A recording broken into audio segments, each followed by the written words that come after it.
America पर फटेगा रूसी परमाणु बम, पोलैंड पर हमला, जंग में उतरा नेटो।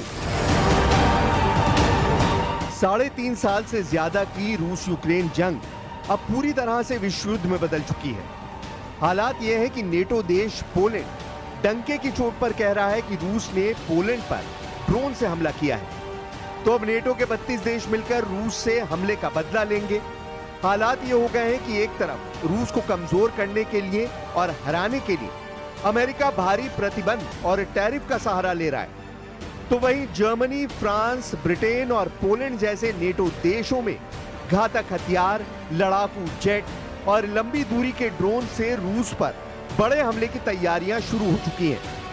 दूसरी तरफ रूसी राष्ट्रपति पुतिन के करीबी ने दावा किया है कि अगर रूस के वजूद पर खतरा आया तो रूस अमेरिका पर परमाणु हमला कर सकता है। रूसी परमाणु धमकी के बाद से अमेरिका के साथ साथ सभी नेटो देश हाई अलर्ट पर हैं।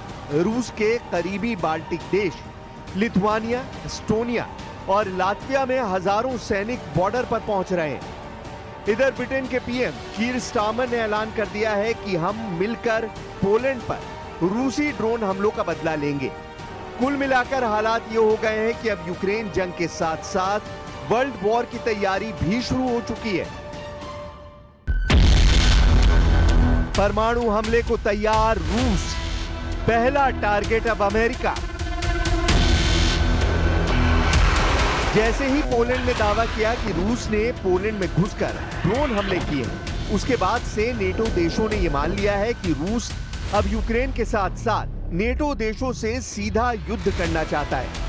रूस का मानना है कि यूक्रेन में पहले से ही नेटो के 32 देशों के हथियारों से रूस पर हमले हो रहे हैं, तो इससे बेहतर होगा कि अब नेटो देशों पर ही हमला किया जाए, ताकि यूक्रेन में केवल एक मोर्चे से रूस पर अमेरिका, ब्रिटेन, फ्रांस और जर्मनी मिलकर जो दबाव बना रहे हैं उसको खत्म किया जा सके।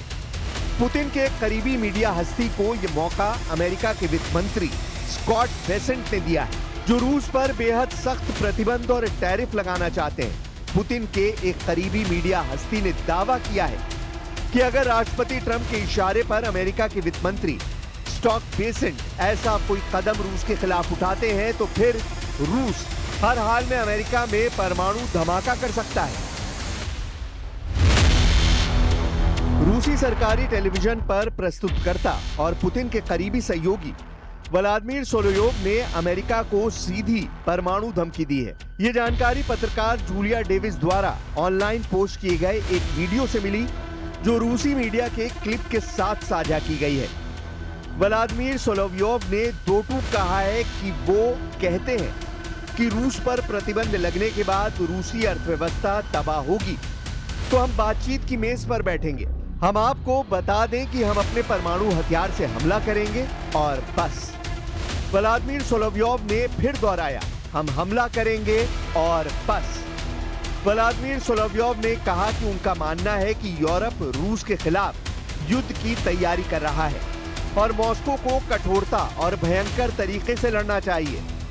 व्लादिमीर सोलोयोव का यह बयान पूर्वी यूरोप में बढ़ते तनाव के बीच आया है, क्योंकि पोलिश प्रधानमंत्री डोनाल्ड टस्क के मुताबिक पश्चिमी यूक्रेन पर रात भर के हमले के दौरान 19 रूसी ड्रोनों ने पोलिश हवाई क्षेत्र का उल्लंघन किया। पोलैंड ने राष्ट्रीय सुरक्षा के लिए खतरा बताते हुए औपचारिक रूप से नेटो के अनुच्छेद 4 का इस्तेमाल किया है और अपनी पूरी हवाई ताकत झोंक दी है। Ta rosyjska prowokacja, jak panowie generałowie i nasi żołnierze doskonale zdają sobie sprawę, była niczym więcej tylko próbą testowania naszych zdolności. Zdolności reagowania także polityków, prezydenta Polski, premiera Polski na to, co się dzieje we współczesności, co się dzieje dzisiaj. Była próbą i prowokacją sprawdzenia mechanizmu działania w ramach Sojuszu Północnoatlantyckiego i naszej gotowości do reakcji. Poland के F-16 ने मार गिराए रूस के ईरानी drone.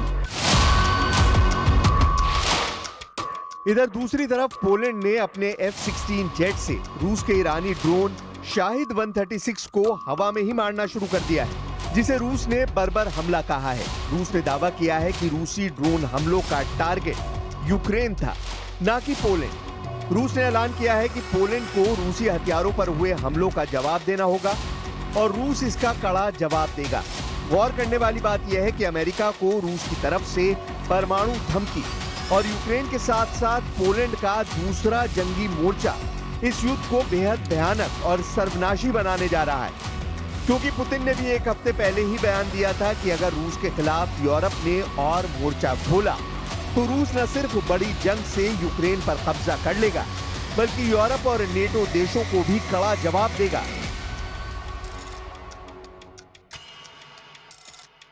Тем более, что мы видим настроение действующих в США администрации под руководством президента Трампа.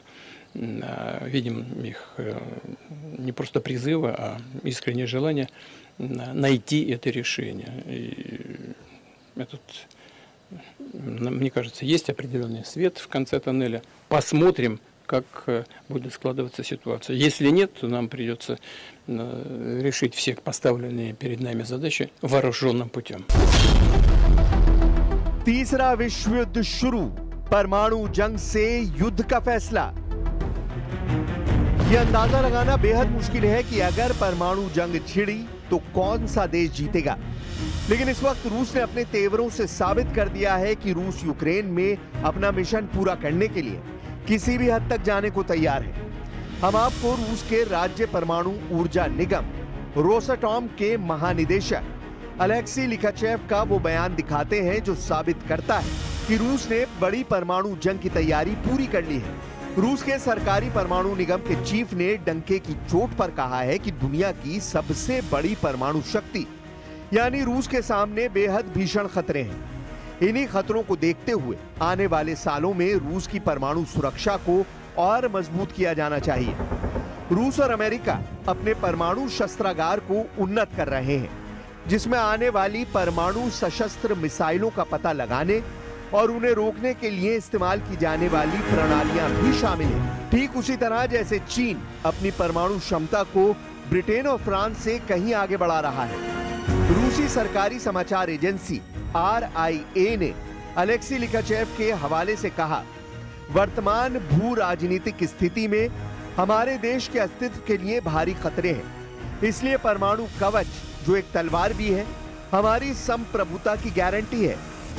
हम आपको बता दें कि फेडरेशन ऑफ अमेरिकन साइंटिस्ट यानी FAS के शोध के अनुसार रूस के पास लगभग 4300 परमाणु हथियार हैं और संयुक्त राज्य अमेरिका के पास लगभग 3700 हैं, जो दुनिया के कुल भंडार का लगभग 87% है। शोध के अनुसार चीन लगभग 600 परमाणु हथियारों के साथ दुनिया की तीसरी सबसे बड़ी परमाणु शक्ति है। इसके बाद फ्रांस के पास 290, ब्रिटेन के पास 225, भारत के पास 180, पाकिस्तान के पास 170, इजराइल के पास 90 और उत्तर कोरिया के पास 50 परमाणु हथियार हैं। लेकिन रूस अभी भी परमाणु हथियारों के मामले में दुनिया में नंबर 1 है। परमाणु युद्ध तय, रूस ने दिए संकेत। दुनिया जानती है कि अगर रूस का डेड हैंड एक्टिव हो गया तो फिर चाहे भले ही कोई इंसान जिंदा ना हो, फिर भी न्यूक्लियर मिसाइल खुद ब खुद उड़ने लगेगी। रूस का डूम्सडे डिवाइस पूरे अमेरिका को 30 मिनट में मिटा सकता है। रूस के विदेश मंत्री सर्गेई लैवरोव कुछ हफ्तों पहले ही बोल चुके हैं कि रूस की परमाणु घड़ी टिक टिक कर रही है। आज रूस के पास 1600 टैक्टिकल न्यूक्लियर वेपन है और 2400 स्ट्रैटेजिक न्यूक्लियर वेपन है। 2011 में रूसी जनरल सर्गेई कारकाएव ने एक इंटरव्यू में डेड हैंड सिस्टम के वजूद को कंफर्म भी किया था। उन्होंने कहा था कि अमेरिका को 30 मिनट में खत्म किया जा सकता है। रूसी मीडिया के मुताबिक अब इसमें रडार अर्ली वार्निंग सिस्टम और हाइपरसोनिक मिसाइलें भी जोड़ दी गई हैं। अब ऐसे हालात में रूस के क्रेमलिन में पुतिन के ऑफिस के प्रवक्ता दिमित्री पेस्कोव ने 16 जुलाई 2025 को दोहराया कि रूस का परमाणु सिद्धांत प्रभावी बना रहेगा। इसी दावे को दोहराते हुए उन्होंने फिर कहा, रूस का परमाणु सिद्धांत अभी भी प्रभावी है। और इस प्रकार इसके सभी प्रावधान लागू होते रहेंगे। रूस ने तो यहां तक कह दिया है कि जिस तरह से रूस को धमकाया जा रहा है और प्रतिबंध लगाए जा रहे हैं, वो एक सर्वनाश युद्ध का कारण बन सकता है। ये वो 5 देश हैं जो रूस के कट्टर दुश्मन बन चुके हैं: Ukraine, France, Britain, Germany, Poland. Putin के रूस को झुकाना चाहते हैं और युद्ध विराम बिना रूस की शर्तों के चाहते हैं। पहला देश है यूक्रेन। यूक्रेन के प्रेसिडेंट व्लादिमीर ज़ेलेंस्की, जिन्होंने अमेरिका से न्यूक्लियर हथियार मांगकर अपने इरादे जाहिर कर दिए हैं। ज़ेलेंस्की अमेरिका के परमाणु हथियारों से रूस को हराना चाहते हैं। दूसरा देश है फ्रांस। फ्रांस के राष्ट्रपति इमैनुअल मैक्रोन, जो यूरोप में न्यूक्लियर शील्ड बनाने की तैयारी में है, ताकि रूस के साथ सीधा मुकाबला किया जा सके। फ्रांस अपनी सेना भी यूक्रेन भेजना चाहता है। तीसरा देश है जर्मनी। जर्मनी के होने वाले चांसलर फ्रेडरिक मर्ज ने तो यूक्रेन को टैंक बटालियन भेजने का ऐलान कर दिया है। यहां तक कि जर्मनी अपनी सबसे एडवांस मिसाइलें भी यूक्रेन भेज रहा है। जर्मनी के चांसलर फ्रेडरिक मर्ज ने तो यूक्रेन को टैंक बटालियन भेजने का ऐलान कर दिया है। चौथा देश है ब्रिटेन, जो रूस के खिलाफ अपनी स्टॉर्म शैडो मिसाइलों से पिछले 1.5 सालों से हमले करवा रहा है। इसके अलावा यूक्रेन को ब्रिटेन ने चैलेंजर टैंक देकर युद्ध को और भयानक बना दिया है। इसके अलावा 5वां किरदार है पोलैंड, जो पोलैंड में न्यूक्लियर बेस बनाने के लिए अमेरिका से कह रहा है, ताकि रूस पर सीधा हमला किया जा सके। इन 5 देशों में से किसी के भी इरादे शांति के नहीं दिख रहे, बल्कि ये रूस से टकराने के लिए तैयार है। ब्लूप्रिंट बनाया जा रहा है। इस बीच इन 5 ने मिलकर पेरिस मीटिंग में फॉर्मूला निकाला है, जिससे यूरोप में हथियारों का प्रोडक्शन बढ़ाया जा सके। Germany will permanently station a brigade in Lithuania. This is a major step to strengthen our deterrence and defense on the eastern flank of the alliance.